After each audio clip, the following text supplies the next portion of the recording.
আজকে আমরা জানি ইন্ডিয়া থার্ড নম্বর কান্ট্রিতে বিলং করে, কারণ আজকে ইকোনমিকের দিক থেকে যদি দেখা যায় আজকে ইন্ডিয়া থার্ড ওয়ার্ল্ড কান্ট্রিতে পরিণত হয়েছে।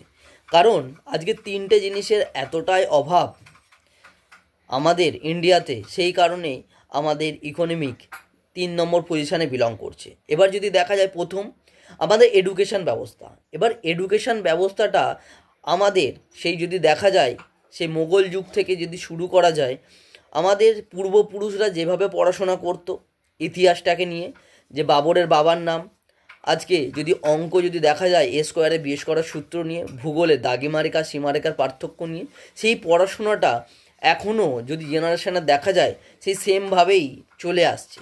কারণ এই পড়াশোনাটা আজকের মার্কেটে হয়তো আমাদের ডিগ্রি আনিয়ে দেবে, কিন্তু একটা কর্মসংস্থান আমাদের জোগাড় করিয়ে দিতে পারবে না। কারণ কোনো কোম্পানি বলবে না যে বাবরের বাবার নাম নিয়ে আমাদের কোম্পানিতে কাজ হয়।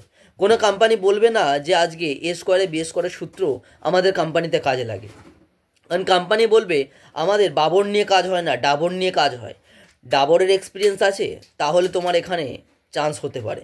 এবার কোম্পানি, যে কোনো কোম্পানিতে তুমি যদি আজকে জবের জন্য ইন্টারভিউ দিতে যাও, সেই কোম্পানি প্রতিনিয়ত তোমাকে দুটো জিনিস জিজ্ঞাসা করবে। ফার্স্ট, যে কাজের এক্সপিরিয়েন্স আছে কি না, আর দ্বিতীয়ত কম্পিউটারের আপডেট নলেজ আছে কি না। আজকে যদি দেখা যায় কম্পিউটার অনেকেই শেখে। এবার কম্পিউটার এমন জায়গা থেকে শিখতে চায় যেই জায়গাতে আমাদের সেইভাবে পকেট এফোর্ড করে না বলে মধ্যবিত্ত ফ্যামিলি ওই পাড়ার মোড়েতে যে কোনো যুব, ইন্দিরা গান্ধী, রাজীব গান্ধী, ওয়েবেল, এই সমস্ত সেন্টার থেকেই আমাদের কি করে গার্জেনরা ওখানে কম্পিউটারে ভর্তি করে দেয়। কিন্তু যখন এই কম্পিউটারটা শিখি আমরা এটা না জেনে বুঝেই আমরা ভর্তি তো হয়ে যায়, কিন্তু সব থেকে জিনিস যেটা আমাদের ওখানে কিন্তু বিনা পয়সায় শেখায় না, আমাদের পয়সা খরচা করেই ওখানে ভর্তি করানো হয়। কিন্তু যেই পয়সাটা আমরা খরচা করি, হয়তো মাধ্যমিক দেওয়ার পর আমরা বাইরে লিফলেট নিয়ে দাঁড়িয়ে থাকে যে যুব থেকে তুমি কম্পিউটার শেখো, তোমার ফিউচার ব্রাইট হবে। আজকে ওয়েস্ট বেঙ্গল যদি ঘুরে দেখা যায় লাখ লাখ কোটি কোটি মানুষ আজকে যুব, ইন্দিরা গান্ধী, রাজীব গান্ধী থেকে আজকে কম্পিউটার তো শেখে, কিন্তু সেই কম্পিউটারটা জাস্ট ওদের আলমারিতে ওই সার্টিফিকেটটা কোনো কোনাতেই পড়ে থাকা যায়।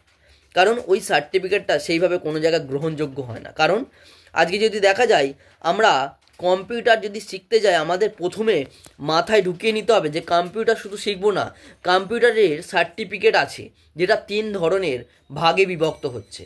একটা যদি বলা যায় কম্পিউটারের প্রথম যেই সার্টিফিকেটটা আমরা দেখে নিই আজকে স্টেট লেভেল, একটা হচ্ছে ন্যাশনাল, একটা হচ্ছে ইন্টারন্যাশনাল। এবার আমরা ভর্তি হতে যাই কোথায়, কোনো না কোনো ওই পাড়ার মোড়তে যুব, ইন্দিরা গান্ধী, রাজীব গান্ধীতে। আর যেখানে বড় বড় করে বোর্ডেতে লেখা থাকে পশ্চিমবঙ্গ যুব কম্পিউটার সেন্টার। এটা তো আমাদের কমন সেন্স লাগানো উচিত। পশ্চিমবঙ্গ মানে কি আজকে আমাদের স্টেট, তাহলে আমাকে সার্টিফিকেটও দেবে স্টেট লেভেলের। যেই সার্টিফিকেটটা আমি পাচ্ছি ওটা যদি না কোনো জায়গায় কাজে লাগাতে পারি, তাহলে আমাদের ফিউচারে এটা কোনো রকমভাবে গ্রহণযোগ্য হবে না। এবার আমাকে যদি শিখতে হয় কি কম্পিউটার শিখবো, কোথা থেকে শিখবো, সেটা পরবর্তীকালে যে জানে বা আমরা গুগল সার্চ করে একটু দেখে নিতে পারি যে আজকে ইন্ডিয়ার নাম্বার 1 কম্পিউটার সেন্টার কী আছে, যে কোন সার্টিফিকেটটা সব থেকে গ্রহণযোগ্য, সেইখানেই ভর্তি হওয়া উচিত। হয়তো পয়সা একটু খরচা হবে, কিন্তু একবারই খরচা হলে তোমার ফিউচারে কিন্তু সারা জীবনের ওটা অ্যাসেট হয়ে থাকবে। কারণ বলে না শিক্ষা কেউ কখনো কারোর কেড়ে নিতে পারে না। আর এই শিক্ষাটা একবার যদি কেউ নিয়ে নিতে পারে, তাহলে যে কোনো বড় বড় কোম্পানিতে যদি আইএসও লেভেলের সার্টিফিকেটটা থেকে থাকে, মানে ইন্টারন্যাশনাল স্ট্যান্ডার্ড অর্গানাইজেশন, এই সার্টিফিকেটটা যদি কারোর কাছে থেকে থাকে, তাহলে ওকে কোনো কোম্পানি ওকে রিজেক্ট করতে পারবে না। ও যদি নিজের দক্ষতা ওখানে প্রুভ করে দেয়, তাহলে যে কোনো বড় বড় কোম্পানি ওকে অ্যাকসেপ্ট করে নেবে। এবার যদি বলা যায় এই প্রথম শিক্ষা ব্যবস্থাটাকে আমাদের চেঞ্জ করতে হবে, তাহলে ইন্ডিয়া থার্ড ওয়ার্ল্ড কান্ট্রি থেকে ফার্স্ট ওয়ার্ল্ড কান্ট্রিতে যেতে পারে। দ্বিতীয়ত, যেটা সব থেকে বড় সমস্যা আমাদের ইন্ডিয়াতে, আমাদের এডুকেশন ব্যবস্থার সাথে সাথে আমাদের যদি দেখা যায় আমাদের হেলথটাকে কনসিয়াস করা উচিত। কারণ আমরা আজকে যা কিছুই খাই না কেন, প্রতিটা জিনিসে ভেজাল লুকিয়ে আছে। ভেজাল বলতে আজকে যদি আমরা ভালো একটা চা পাতা খেতে যাই, ওই চা পাতার মধ্যে কি করছে আজকে কাঠের গুঁড়ো কোনো না কোনো জায়গায় মিশিয়ে দিচ্ছে। আর আজকে ইন্ডিয়াতে মর্নিংয়ে যদি সকালটা কারো শুরু হয় এই চা থেকেই শুরু হয়। এই চাটা যখন মর্নিংয়ে আমরা খাই, এই চায়ের মধ্যে কি করে কাঠের গুঁড়ো মেশানো থাকে, যেই কাঠের গুঁড়ো পরবর্তীকালে হয়তো দেখা যাবে আমাদের একটা ক্যান্সারের কারণ হয়ে দাঁড়াতে পারে। এবার দ্বিতীয়ত যদি দেখা যায়, আমাদের সবথেকে বড় সমস্যা হয়ে যাচ্ছে আমরা যখন কোনো একটা সবজি খেতে যাচ্ছি। এই সবজি যখন দেখা যায় একটা সার্ভে রিপোর্ট বলছে, সেই সার্ভে রিপোর্টে একটা গ্রামে যখন কিছু মানুষ যায় সার্ভে করতে, ওখানে কিছু চাষি ভাই তাদের চাষের বেগুনটা তুলে মাঠের এক কোণাতে জড়ো করছে। এবার কিছু সাইডে রেখে দিচ্ছে কানা বেগুন, আর ভালো বেগুনগুলো সাইড করে রাখছে।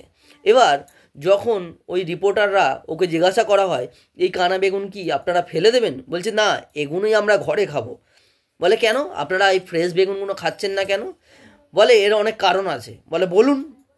বলছে দেখুন, আজকে এই কানা বেগুনগুলো কেন আজকে আমরা নিচ্ছি, কারণ এর মধ্যে সার বেশি প্রয়োগ হয়নি, সেই কারণে পোকাটা এর ভিতরে প্রবেশ করতে পেরেছে। আর যেগুলো ফ্রেশ বেগুন আছে সেগুলোই আপনারা হয়তো কিনতে যান, কিন্তু এতে এতটাই কীটনাশক মারা হয়, এতটাই ইউরিয়া মারা হয়, যেটা পরবর্তীকালে শরীরের পক্ষে প্রচুর হানিকারক হতে পারে। এবার আমাদের যখন শরীর খারাপ হয়, নর্মাল যদি জ্বরও হয়, আমরা কি করি, ওষুধ দোকানে গিয়ে বলেই যে একটা প্যারাসিটামল দিন। প্যারাসিটামলের ওপরে বোর্ডে যে আমরা ধরে নাও কোনো দোকানে যদি যায়, ওখানে লেখাই আছে যে কেমিস্ট অ্যান্ড ড্রাগিস্ট, মানে কেমিক্যাল আর ড্রাগস দিয়ে একটা ওষুধ তৈরি হচ্ছে, যে ওষুধটা আগামীকালে আমাদের শরীরের ক্ষেত্রে প্রচুর ক্ষয়ক্ষতি করতে পারে। এবার যদি দেখা যায়, ভালো করে বুঝে দেখবেন, আমরা এই হেলথটাকে যদি একটু কনসিয়াস করি, আমাদের যদি ন্যাচারাল বা ধরে নাও আয়ুর্বেদিক জিনিস নিয়ে, যেটা আজকে এই ইন্ডাস্ট্রি প্রোভাইড করছে, যার মধ্যে আছে কি আমাদের পুরো আয়ুর্বেদিক জিনিস, ননি থেকে শুরু করে অ্যালোভেরা, আমলা, অত্যধিক এখানে 200+ নিউট্রিশনের ওপরে জিনিস আছে, যেগুলো আপনার শরীরকে পুরোপুরি সুস্থ করে তুলবে। আর সব থেকে বড় জিনিস, আজকে আর একটা ব্যবস্থা আমাদের চেঞ্জ করা উচিত, যেটা আমাদের কৃষি ব্যবস্থা। আজকে ইন্ডাস্ট্রিতে এমন সাবজেক্ট নিয়ে কাজ করা হচ্ছে যেটা পুরো এগ্রিকালচারের ওপর থেকে, কারণ 70% মানুষ আজকে কৃষিকাজের সঙ্গে যুক্ত আছে। এই কৃষিকাজ আজকে অনেক কিছু জিনিস আছে যেটা আমরা হয়তো দেখা যায় মাঠেতে প্রয়োগ করছি একই কীটনাশক, প্রথম বছর যেই ফলনটা দিচ্ছে পরের বছর সেম ফলন পাচ্ছি না, কারণ ওই কীটনাশকটা এতটাই পরিমাণে মাটিতে দিয়ে দেওয়া হয়েছে, মাটির উর্বরতা শক্তি কমে যায়। কিন্তু আজকে ইন্ডাস্ট্রি এসবি লিমিটেড আজকে অ্যাগ্রোলাইজার, অ্যাগ্রোভেগা, কাভাজ, নানা রকম আজকে আমাদের সামনে তুলে ধরেছে। এটা যদি সঠিক নিয়মে কেউ যদি প্রয়োগ করতে পারে, তাহলে এক, মাটির উর্বরতা শক্তি বাড়াবে, আজকে মাটির জল ধারণ ক্ষমতা বাড়াবে, আর যেই জিনিসগুলো আমরা পাবো পুরো ন্যাচারাল জিনিস, যার মধ্যে কোনো রকম সাইড এফেক্ট থাকে না। অনেক সময় কি হয়, চাষি ভাইরা যখন ভালো ফসল দেখতে পায় না, তখন কি হয়, প্রতিনিয়ত ওরা যখন লস হয়ে যায়, তখন দেখা যায় ওরা সুইসাইড অ্যাটেন্ড করে। যেই সুইসাইডটা অ্যাটেন্ড করে কী খেয়ে, ওই কোনো না কোনো রকম ইউরিয়া সার খেয়ে বা জমির কোনো রকম কীটনাশক খেয়ে ওরা কিন্তু আত্মহত্যা করে। কিন্তু আজকে যদি দেখা যায় এই অ্যাগ্রোলাইজার, অ্যাগ্রোভেরা, এগুলো যেগুলো আছে, এটা যদি মাটির উর্বরতা শক্তি তো বাড়াবে, কোনো বাচ্চা বা কেউ যদি, কোনো মানুষ কোনো ভুল করেও যদি খেয়ে ফেলে, তাহলে ডাক্তারখানায় নিয়ে গেলে সেই মানুষটা মারা যাবে না, ও কিছুক্ষণের মধ্যেই সুস্থ হয়ে যাবে, যদি ওটা ভিতর থেকে বার করে নেওয়া যায়। তাহলে আজকে এই তিনটে জিনিস যদি আজকে ইন্ডিয়া একটু ডেভেলপ করে নিতে পারে, তাহলে অবশ্যই থার্ড ওয়ার্ল্ড থেকে ফার্স্ট ওয়ার্ল্ড কান্ট্রিতে কনভার্ট হয়ে যাবে। এবার আমাদের একটা জিনিস মাথায় রাখতে হবে, এই তিনটে জিনিসকে আজকে কারা চেঞ্জ করছে, আজকে এসবি লিমিটেড।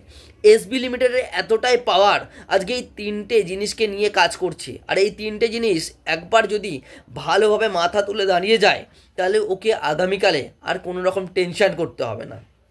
তো একটা জিনিস আমাদের প্রথম নিজেকে চেঞ্জ করতে গেলে আমাদের প্রথম কি করতে হবে, এডুকেশন ব্যবস্থাটাকে চেঞ্জ করতে হবে। দ্বিতীয়ত, ইন্ডিয়াকে ডেভেলপ করতে গেলে আমাদের স্বাস্থ্যটাকে ঠিক রাখতে হবে। আর তৃতীয়ত, যদি দেখা যায় আমাদের সব থেকে বড় জিনিস, আমাদের ধনসম্পদ বলা যায়, এই কৃষিকাজটাকে আমাদের আরও উন্নত করতে হবে। আর এই উন্নত করছে আজকে এসবি লিমিটেড। এসবি লিমিটেড এই তিনটে জিনিসকে যদি আমরা একটু মনোযোগ সহকারে ভালোবেসে কাজটা করতে পারি, তাহলে আগামীকালে আমরা এই দেশকে আরও এগিয়ে নিয়ে যেতে পারবো থার্ড ওয়ার্ল্ড কান্ট্রি থেকে ফার্স্ট ওয়ার্ল্ড কান্ট্রির দিকে। তো ভালোভাবে মন দিয়ে তাহলে বুঝতে হবে আর কাজটাকে শিখতে হবে।